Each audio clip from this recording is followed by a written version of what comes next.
Checking in from the 76ers training complex about 24 hours before the 76ers and the Heat face off in round one of the playoffs. Tom, it was an awesome finish to the regular season, but as we know, the playoffs, totally different beast. Right, 16 straight wins, 52 overall, third in the East, all tremendous.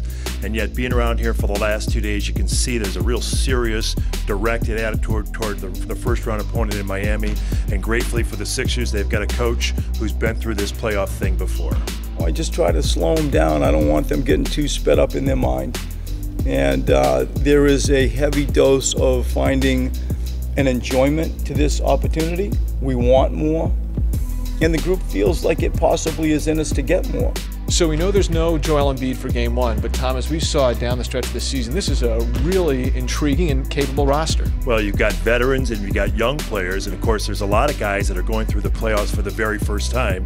You think of Simmons and Fultz and TJ McConnell and Covington and others, but JJ Redick thinks, to a degree, that might be an advantage. I actually think that, in a way, not having been in it is an advantage because you really just don't know any better.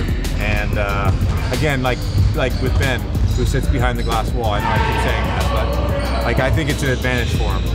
And his demeanor, I think, will be a calming presence for our team. The 76ers and the Heat met 4 times during the regular season, and they split the series, Tom, right down the middle. Well, in the 2 games here in Philadelphia, both teams had big leads, and then the Sixers came back to win both games. Miami came back in one of those games. But down there was a different story, and you talk about an intriguing roster. Well, Miami has that as well. This is going to be a knockdown, drag-out series. It's going to be highly competitive. It should be really exciting tomorrow night. Can't wait to see you at the Center on Saturday.